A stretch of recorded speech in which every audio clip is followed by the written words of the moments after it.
Thank you very much for having me. When the organizers, when Kai first contacted me about speaking here today, he asked me what I'd like to speak about, and I said technology. It's not because I know anything about technology, but I wanted to speak about it because it is influencing my industry incredibly, not only in how we prepare our work, but also in how our work is built. Now, in that period of time, there was a little bit of something that got lost in translation. And I noticed that the topic of the talk today was, it wasn't quite what I had proposed. The conference put a little bit of they put a little bit of a rainbows and unicorns, half glass full approach to it. My initial idea was a little bit the opposite. And the topic that I had proposed was, is technology making us stupid, lazy, and less innovative? And you know, as we've already heard this morning, it's a little bit of both when it comes to technology. We've always had a little bit of a problem with it. When the telephone was first introduced, we thought that was the end of civil conversation. And when we first started seeing cars, we thought, oh no, that's the death of the family. When the written word became really popular, we thought that that would be the end of our ability to memorize anything. And you know, to a certain degree, that's true. But also, these technologies have changed the human experience in immeasurable ways. Now, I want to start by making a point, and I want to use written word writing to begin. And I want to begin with this wonderful letter that was written by a soldier in the American Civil War to his sister. I'm just going to read a short bit. There's been a considerable number in this company that got their discharge, more from homesickness than any other disease. How eloquent. 140 characters. Compare that to this. Here's another 140 characters. This guy didn't write that sitting in a ditch. He had the opportunity to use spell check. He had the opportunity to use Google and check facts. And he also had a thesaurus.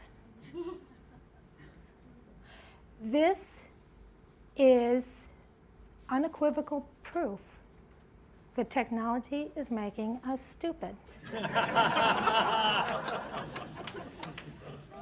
Of course, there's a lot more to it than that, and this is one of the most important points I think I want to make today. And that is that technology does not release us from the responsibility to think. It does not allow us to not be ethical, and it doesn't allow us to detach from human values. As a matter of fact, we need to hang on to them tighter now than ever before. So we've gone through many different evolutions in human history, from the hunter-gatherer phase to the agricultural revolution to the industrial revolution to the information age. And today we are on the cusp of the augmentation age, where tools and technology are going to augment our human senses. Robotics will help us build things in different ways. And sensors will almost become a nervous system for the buildings and workplaces, which is my field, that we occupy, that will give us information back on how those spaces are performing. And one could almost argue that we're already cyborgs, maybe not like this guy, but you might have come here today in a plane that was flown by AI. You might have had your car park itself. You might have binge watched something on Netflix last night that Netflix told you to watch. Or you might be like me and already be augmented because you're wearing contact lenses and wearing shoes. And those are also technologies. So I want to talk about, I now want to talk about 4 different technologies, and I want to talk about the way that they're influencing the work that we do at BVN, and make some points about how they're making us smarter and a lot more innovative, and how sometimes they're doing quite the opposite. And the first one is data and how we are receiving it and how we're using it. The second is artificial intelligence and how that's enhancing our ability to think differently. I'm going to talk to you a little bit about robotics and how we're using that to provoke thinking. And then finally, how censoring will become that nervous system that will give us feedback on the spaces that we are designing. So this is a piece of data that we often collect when we're first starting a workplace project. This is something that's called a time utilization study. I don't know if we have the ability to point. And what you might see here is there's a whole bunch of different departments, and what we've done here is we've gone and measured whether people are sitting in their desk. And if you looked at that, you might be able to kind of detect that people are not sitting in their desk. And so from this data, you might say, okay, well, we don't need those desks. Let's get rid of them. I hate this kind of data. And the reason that I hate it is that it does not take into account human emotions. It doesn't take into account mindset, leadership, or technology that supports it. It is almost as stupid as looking at this picture and going, hey, that's pretty empty. How about we put a shopping mall there? When we know that sometimes that's what it looks like. And that would be pretty stupid. Here's another stupid thing that we do. This is a benchmark. It's another piece of data collection that I personally hate. And we used it for our own office. We're redoing our office, which is, by the way, just across the street. You can see it out the window. In this particular benchmark, we have compared ourselves against other top performers. And you probably can't see it, but if you could see it, what you'd see is that BVN's office sucks. And you know what? We know that BVN's office doesn't suck. But here's the problem with this type of thing, is that we're using traditional data technology and surveys that were designed for a standard traditional business model, and we want to be a new and dynamic company, so it absolutely doesn't work for us. And you know, we know that we can go forward with the new design that we're planning because we really believe in it. And so I want to talk a little bit about belief. Belief is a really powerful thing in the work we do. Now, when I look at this picture, I see a tortilla. There are other people that look at this picture and they see Jesus. And the reason that I'm showing this is that belief is a really powerful thing, and it doesn't matter how much data I would provide to the person who thinks that they're seeing Jesus in that tortilla, they're still going to believe that Jesus is there. And every piece of data that we receive and every piece of data that we as researchers give out goes through a lens of different types of biases, whether they're measurement biases, implicit biases, confirmation biases, and that changes the way that we look at that data. So a piece of information or data that we think is quite benign takes on a completely different meaning when it's seen through those lenses. And that's why it's really important that we augment our data with people. And I mean people who watch people. I mean ethnographers, I mean philosophers, I mean anthropologists and user researchers, so that they can observe, they can look, they can connect in with the emotions, and they can get a picture of the human narrative behind the data. Incredibly important. Let's talk about artificial intelligence.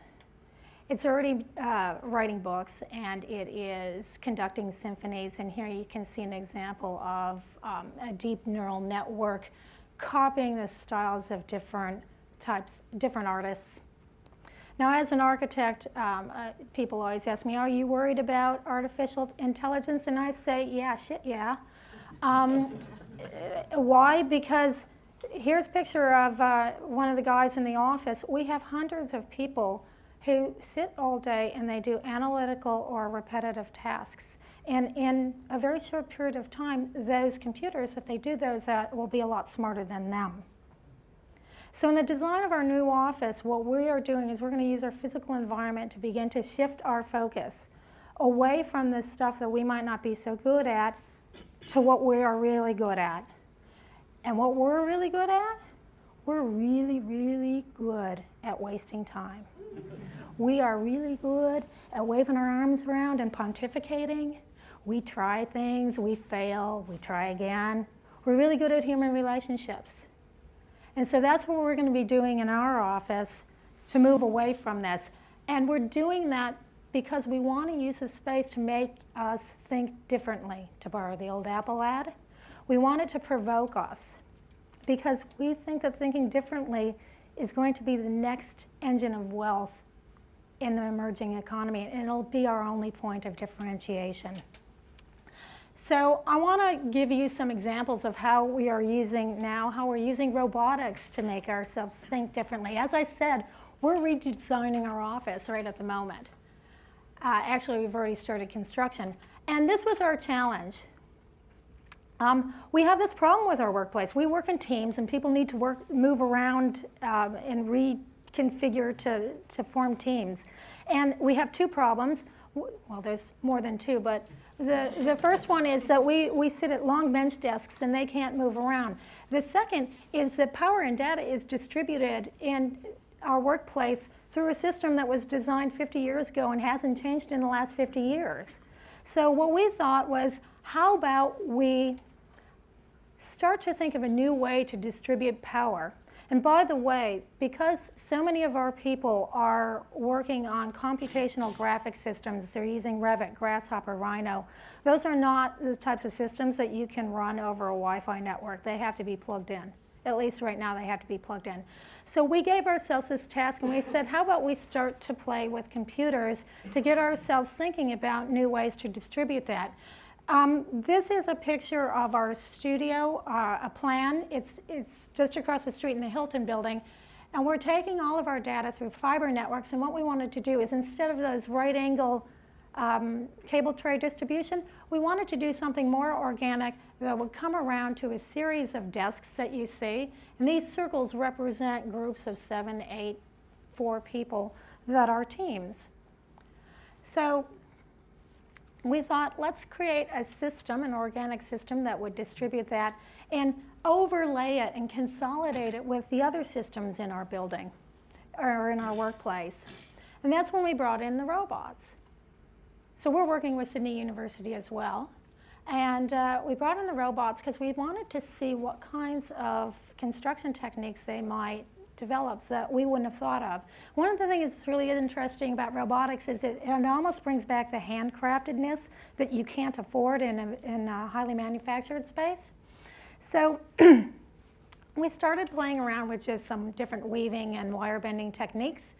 And we kind of considered, what would that be like? That's the ceiling of our studio.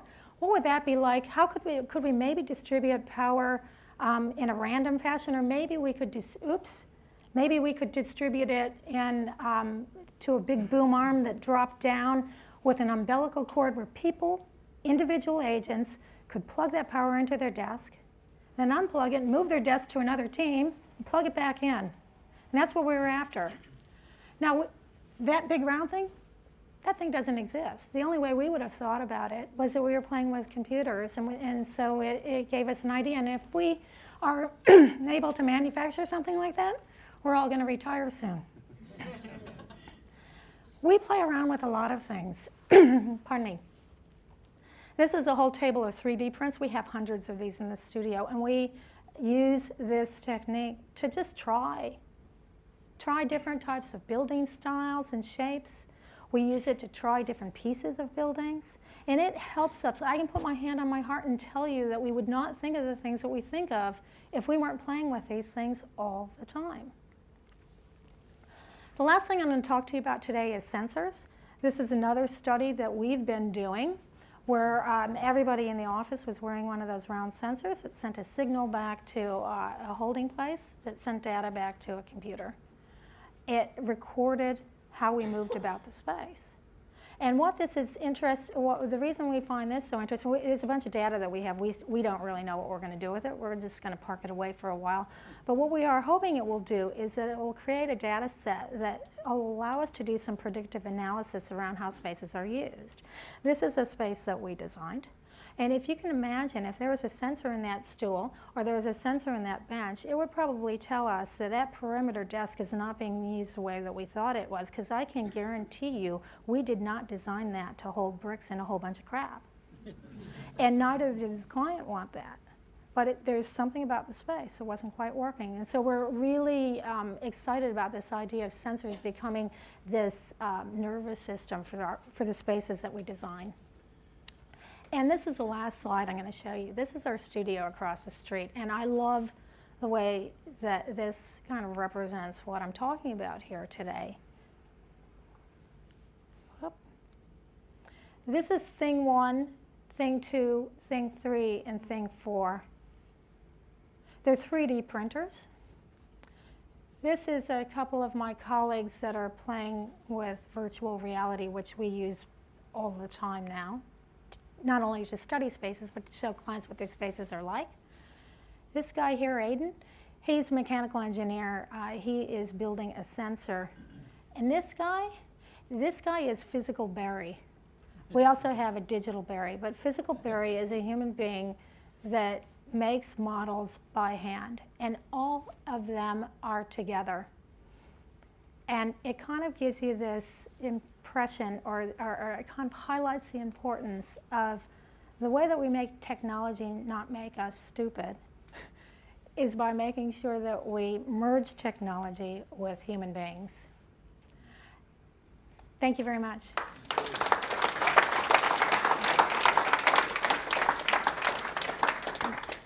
Thank you very much, Laurie. And it's a nice way to bring, I think, a healthy dose of skepticism together with some playfulness and showing what those two things together might bring, so rather than going one way or the other in too extreme a manner.